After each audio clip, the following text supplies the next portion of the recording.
nowhere. There's just vast amounts of open space and fields. Superior? Honestly, I feel the same about where I'm at right now, but it's because I'm in between Loveland and the next town before Denver. Loveland and oh, okay. I forgot what that town is. I did too. Look, pasture more green.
Hello everyone, welcome to my YouTube channel. If you're new here, my name is Chelsea. I am an NPC competitor. Oh my god, this is horrible already. Hi everyone, welcome back to my YouTube channel. If you're new here, my name is Chelsea. I am an NPC Bikini competitor. And if you're watching this video, we are 1 week out from the Wasatch Warrior in Utah. I'm so excited. I think that a lot of things have happened this week and I'm excited to update you. What you would have seen prior to this clip are some clips of the bodybuilding show that I just went to with a bunch of girls from Armbrust Pro Gym. We decided that we were going to meet up and support some of the other girls from the posing class at the Supplement Giant Northern Colorado Championships in North Glen this morning. I think the pre-judging went really well and it wasn't too big of a show, but there were some girls up there that were battling for first and it was really inspiring to see just another bodybuilding show, but also to see girls that have worked so hard to get there do what they needed to do to get to the final show day. So if you are one of the girls from Armbrust that competed, congratulations. You all looked incredible up there and I'm just happy that we were able to support you. And I hope if you're watching this video and you want to support me, I'm going to put the live stream link to my show in the description box because they are actually doing a live stream for Wasatch Warrior. And I don't know, I'm just really excited. I know when it gets to the later parts of prep, energy is kind of hit or miss. Like, I honestly feel like it's a crapshoot. 1 minute of the day I'm feeling great, and then the next minute of the day I'm feeling like garbage, and I kind of just take it as the waves come. But I think because of all of the adrenaline and the fact that I was hanging out with girls that I know and pose with, that the energy is really high, and I hope that I don't crash when I get home. But we'll just have to wait and see, because I'm going to be showing you guys what I make for dinner when I get home, which I don't think I'll be making dinner for a little while after I get home, because it's only 1:40 in the afternoon. But anyway, I figured I would take this opportunity, since I'm driving home, to give you a prep update 1 week out. Earlier this week, I had a check-in with my coach, like I always do on Mondays, and I actually had a really hard time that day, because I always program my food on my check-in day with my coach to have like 10 grams of carbs dropped, just because that's what normally happens. And I wasn't expecting her to also drop my fats again, but we have made it to the darker parts of prep, and she did. She dropped my carbs by 10, my fats by 5, and I got a little bit emotional. I was a little sad. Not that I'm like emotionally attached to my food, but just that I wasn't anticipating a food drop like that again, just because I felt like going into this week that we were seeing all of the changes that we needed to see. But she explained to me that we need to diet me down and bring me into the show a little bit leaner, so there's an opportunity for us to, put some more carbs back into my day leading up to the show, which I can't really talk to you guys about my peak week plans yet, because I don't check in with my coach until Monday this coming week. We are like actually 7 days out from my show, but my peak week doesn't actually start until Monday. So I think the way that I'm going to structure the rest of these vlogs leading into show day is I'm going to give you guys like a glimpse into my peak week, and I'll talk to you about the changes that my coach is making, because I'm going to start checking in with her every day starting on Monday. And it'll be cool to vlog the process, because I'm actually flying to my show, and I'll show you what I'm doing with getting my tan ready, getting all of my stuff packed, because I did show you my packing day video in the last vlog. I am going to link in the description box my packing list, because I have it more finalized now. Especially after talking to my coach. There are a couple of things I need to order online, and I'll put those things in the list. But anyway, so food dropped, but cardio stayed the same, and I'm feeling very lean. I am much leaner than I was when I went to my first competition, and I think part of that is because I have more muscle, and so things are just so much different. I sound like a broken record, and I think I said this in my last vlog too, but I'm feeling the leanness. It's not a bad thing. I knew that this was coming. I'm just, feeling out of whack. My energy is all over the place. I think the overarching theme is that I'm very excited, and the other moments throughout the day, I just know that I'm having to push a little bit harder mentally to get myself through the day. But I mean, I can't really expect anything else, especially with how low we've had to push my food so far. But collectively, I'm feeling great, and I'm really excited. And I think that will be the theme of the rest of this week, is just how excited I am.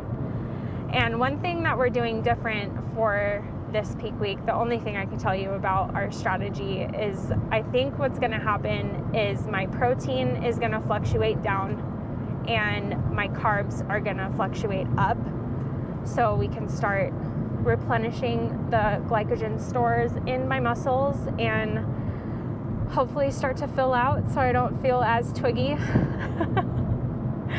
It's so strange, like, not that I feel emaciated, but that's just how I feel like I look.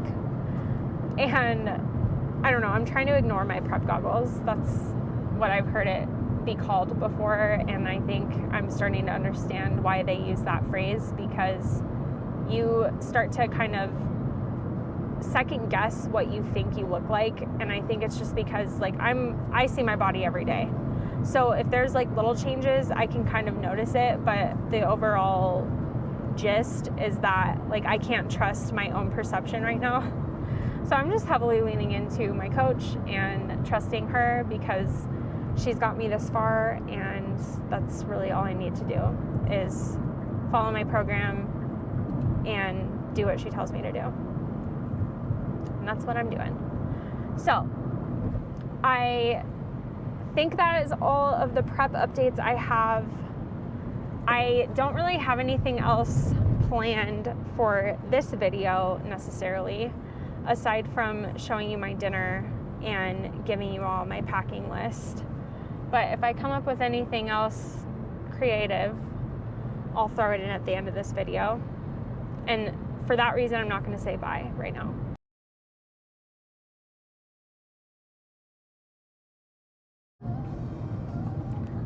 Hi, welcome back. We're still in the car. But I figured I would answer a couple of questions that I think I would ask if I was talking to someone that was a week out, just because I'm sitting in traffic and there's nothing else to do. So here is my random list of questions that no one asked me.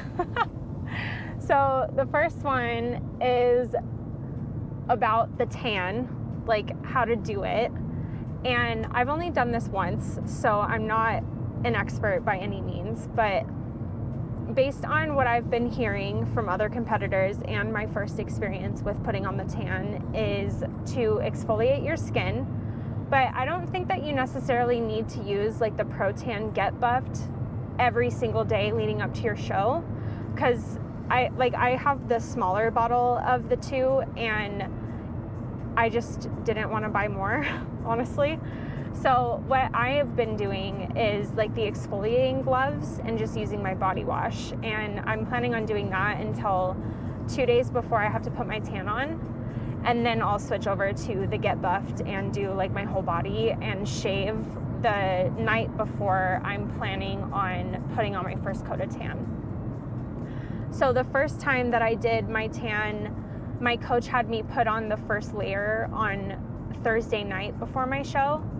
And I need more than 2 layers of base coat because of how pale I am. So we usually start the tan on Thursday, and then we put an additional coat on Friday night, and then I put like another coat on Friday morning if I need, or Saturday morning if I need to. And like that's usually the top coat. But because I'm flying to my show this time, and I have a posing session scheduled with my coach pretty shortly after I land in Utah, and she wants me to have some tan on. So my plan is to put the tan on Thursday morning, because the base coat of the DIY Pro Tan dries really well, so it's not like sticky, and it won't like rub off on my clothes. So I'm planning on putting that in my day, Thursday, and then flying to Utah. That way I have like more time for the tan to develop and to like stain my skin. And then I mentioned a couple of different coats. This is only for the DIY Pro Tan. If you're doing the spray tan, this obviously won't apply to you. I really like the way that the DIY Pro Tan looks. I think it goes well with my skin tone, and the color matches.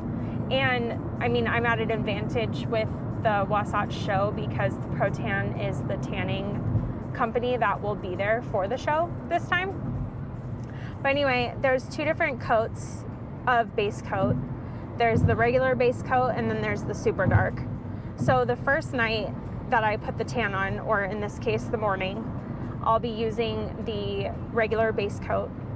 And then the second time I put my tan on, I'm blending the base coat with the super dark because that's like the main color.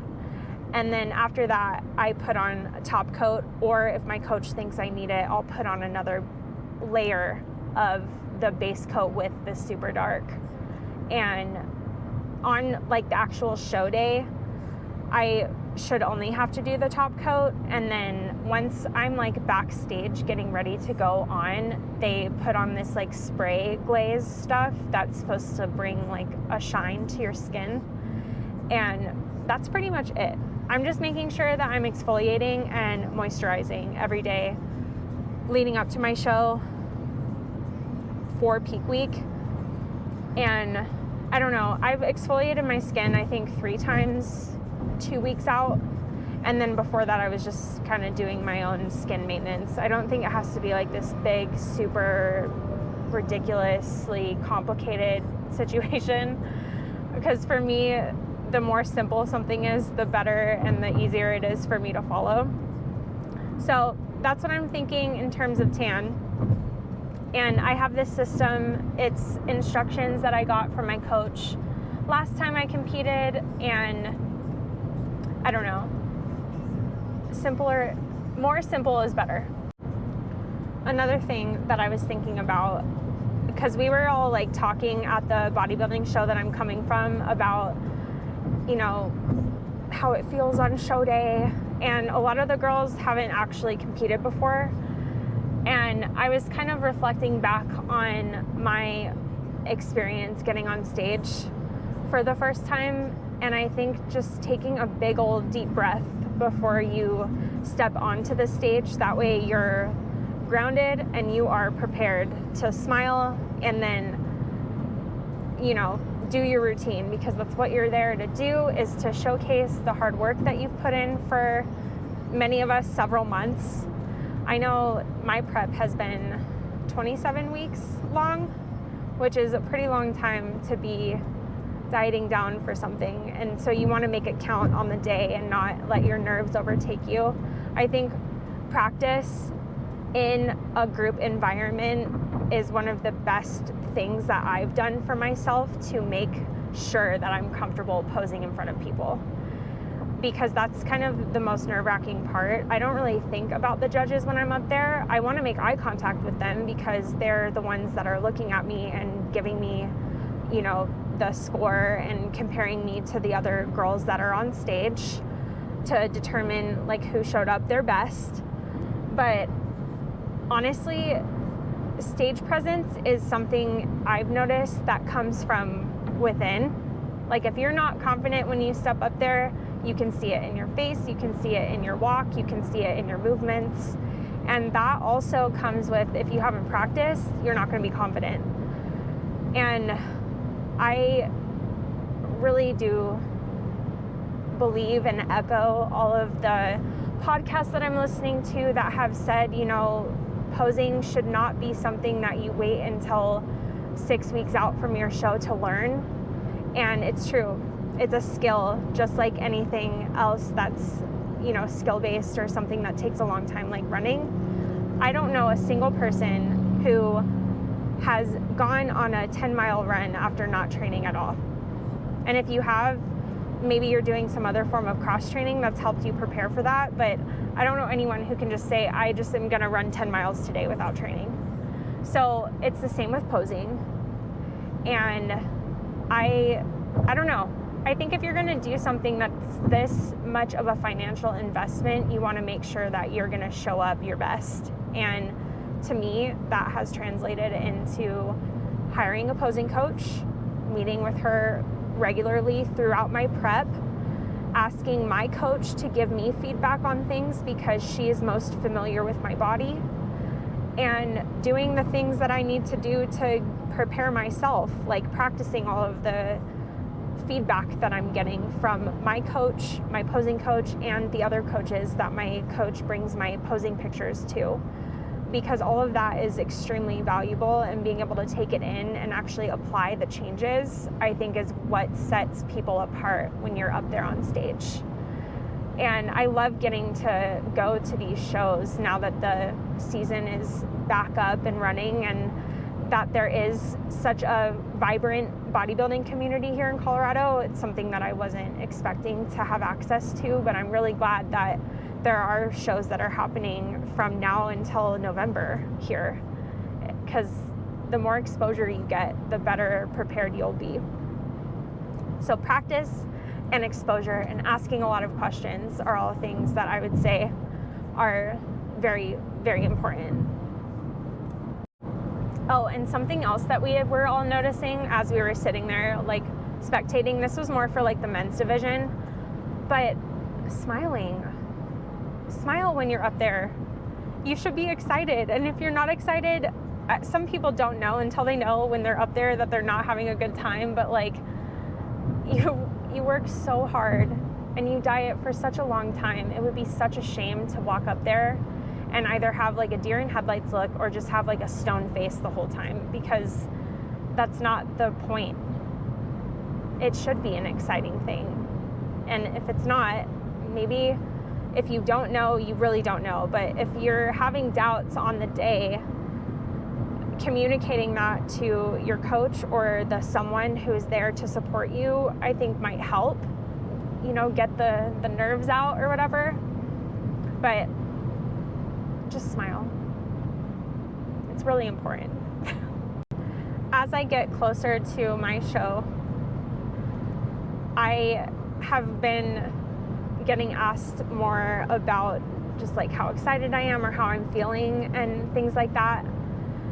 And it's really given me the opportunity to reflect on what being a bodybuilder means and what this whole process has meant to me going through it. And I'm so incredibly passionate about the learning process that comes from being in prep, not being in prep, just the entire way about dedicating yourself to something like this. I'm having trouble putting it into words. Let me think about it and I'll come back.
Okay, so I've had a minute or several to think about what I wanted to say about how much like this bodybuilding experience means to me. And I think what it comes down to is it's not even about the like getting on stage part. It's all of the things that go into preparing for that day.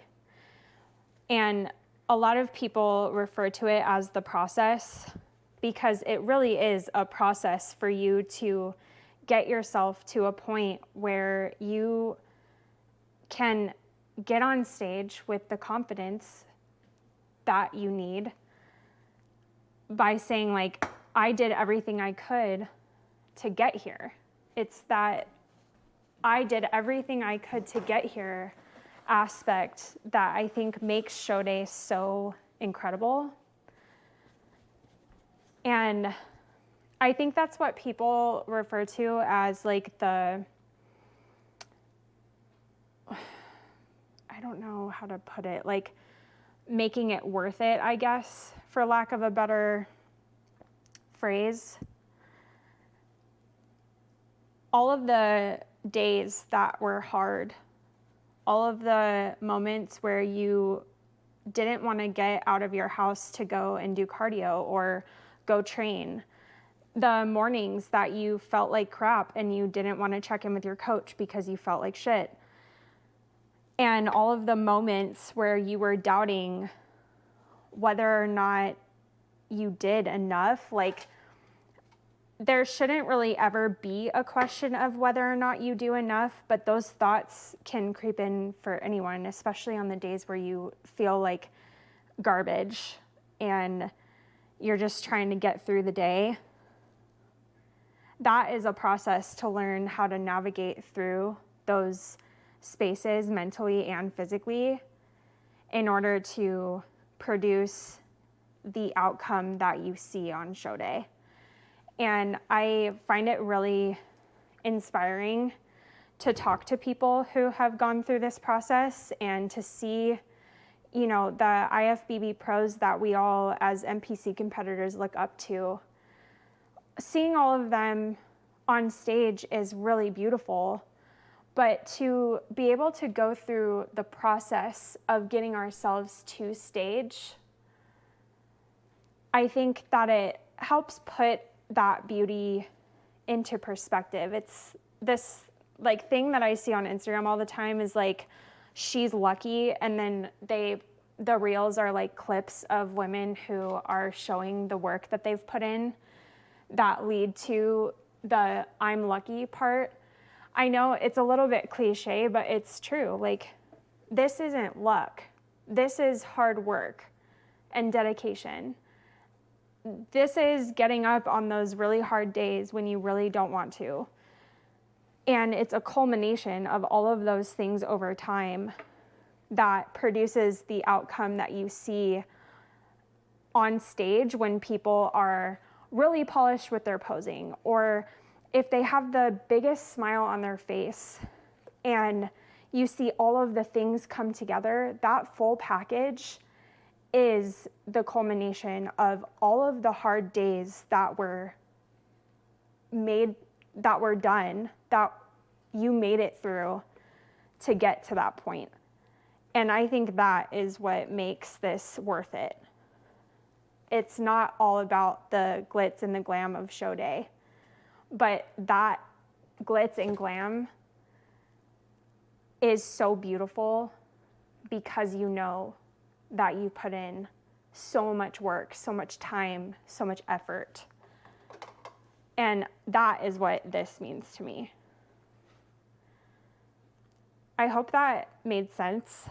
I think in my head, it was a lot more eloquent. But I don't know. I'm just feeling really proud going into peak week because this prep has been really hard mentally.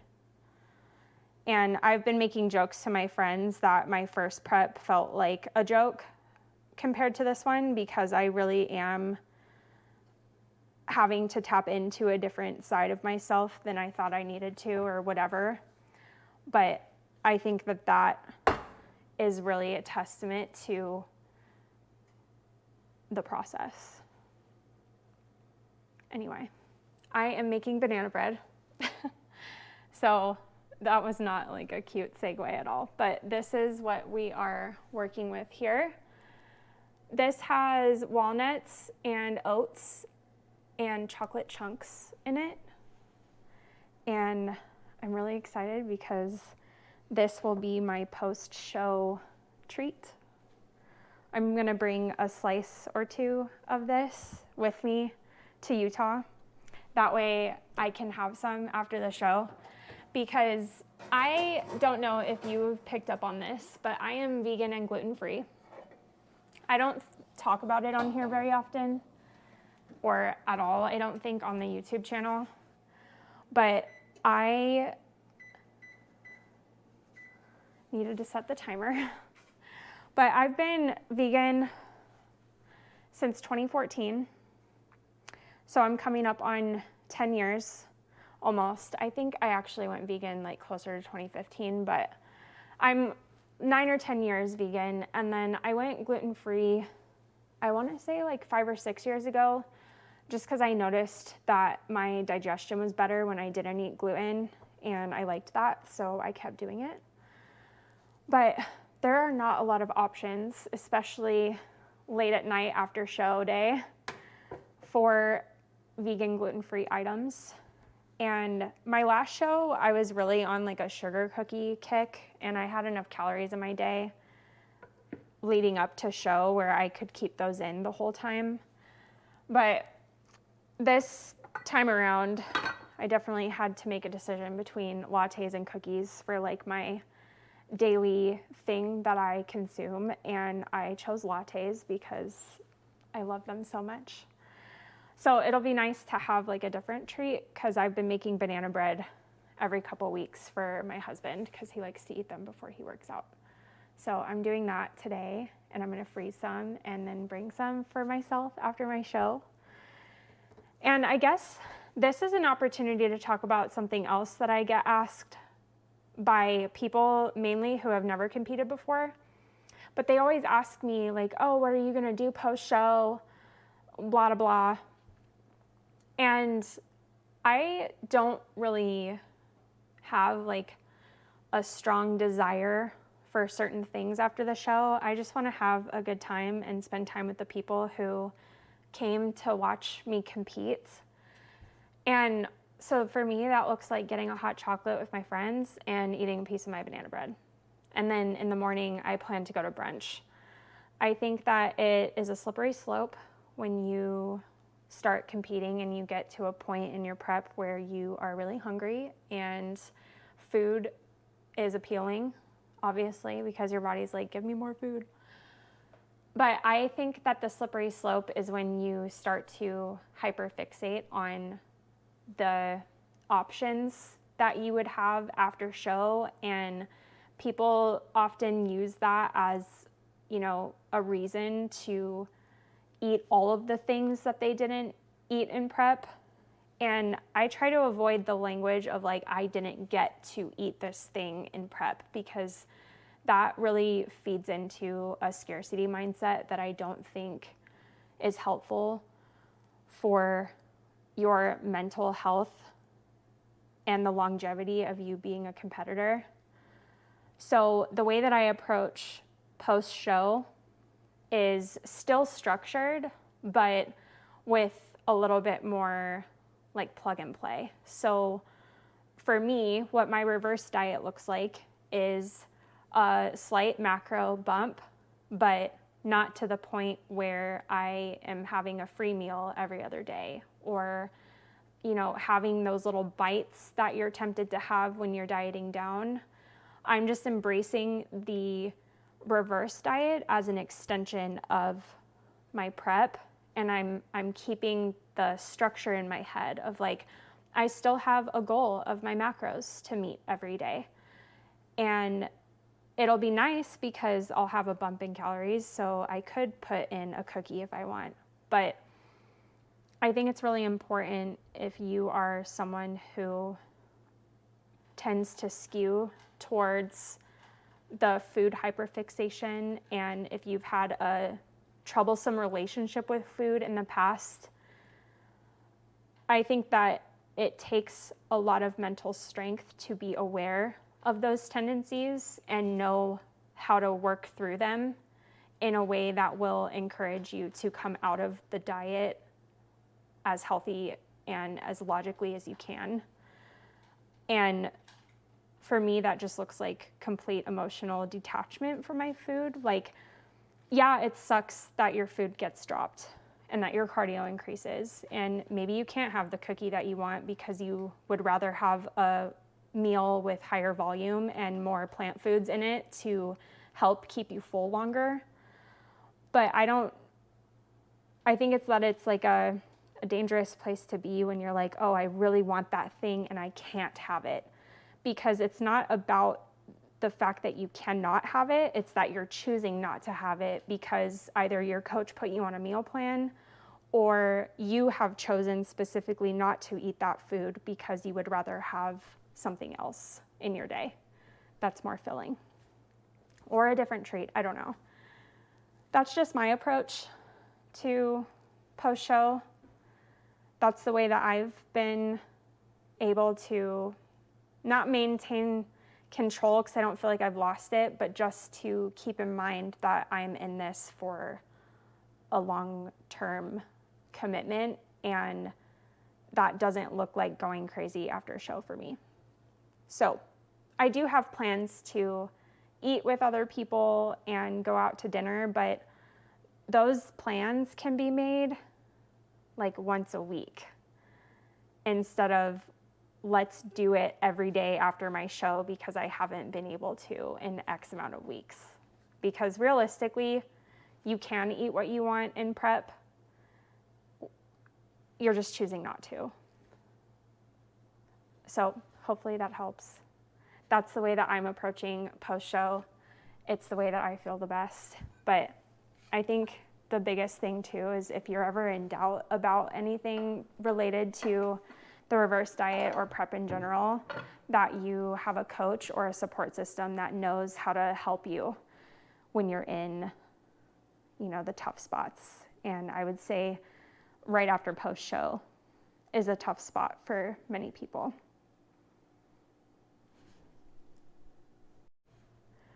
So now that my bread loaves are in the oven, I'm gonna clean up my counter because I kind of made a mess, actually.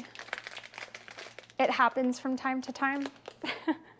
But I'm gonna clean up my mess that I made for making banana bread, and then I'm gonna do a little bit of posing because I didn't practice today and I need to, especially because I have a posing session with Laura, my posing coach, tomorrow morning or afternoon, I can't remember.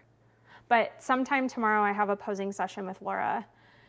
And so I kind of want to run through comparisons and my individual routine again. So I'll show you guys that, and I'm gonna shove a little bit of tofu in my face really quick because it's been quite a few hours since I've eaten. And then I'll show you the rest of my dinner.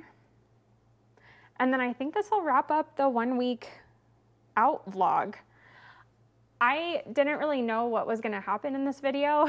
I didn't have a solid plan, but I think that we covered some really important topics, and hopefully it sparked a question for you. If it has, and you think that my insight will help you, I would be willing to share or give you resources that I have worked through and leaned on. And don't forget that my link to my packing list is in the description box below. But I'll wrap up the video a little bit later. For now, let's have some tofu and do some posing.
figured I would talk to you guys while I'm posing. One, for the added challenge, but because I've never done that before. And I kind of wanted to talk you through like what I'm thinking about while I'm standing here. Because when I'm on stage, I'm feeling really excited to be there. And that comes out in my smile. And I think right now, because we're so close to stage, that is how I'm feeling. But I'm thinking about bringing this hip forward and this shoulder forward, because that was feedback that I had gotten from my coach to get some more rotation in my thoracic spine. And I'm just standing here because this is what it would be like for the comparison. And then when they say, ladies, turn to face the back, I do like a shorter version of my transition because they don't need all of that. And then I'm thinking about pushing into all three corners of my feet, but I have a tendency to bow outward with my ankles. So for me, I'm thinking about pushing towards more of the inside of my ball mound of both feet. And my head, I'm slightly looking up because the judges are going to be slightly down below you. And I had gotten this tip from one of my friends in my first prep that is now an IFBB pro. So it seems legit. But I think about having my hair off my shoulders, and I'm going to have extensions too, but I just practice holding here for a while. And the group sessions that I go to at Armrest are really great for that, because then they'll be like, oh, ladies, turn and face the front. And then you go back to your front pose and you hold it, and you have to know your number. And I think it's better to have your number in the front of your hip here. But say I'm number 2 and the person in front of me is number 1, and the judge is saying, number 1 and number 2 switch. I'll step back, look over, and come to the front, and then hit my front pose, or not. I'll hit my front pose, slightly angled if I'm far to the side, and this requires a little bit more twisting, breathing. And then they'll probably have us turn and face the back again. So you go through all of that, making sure that you're angling again, and hold. And then, all right, ladies, turn and face the front. And maybe they switch me back. So 1 and 2 switch back. And thankfully, I already know this person's number and where they're at, and hit it again. And they'll either say thank you, or they'll have us face the back again. And so I just kind of practice holding. And that's it. And now I'm gonna practice walking to the back because I have a little bit of trouble with my balance. So we're gonna do that now.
that was probably about 10 minutes, 10 or 15 minutes of posing.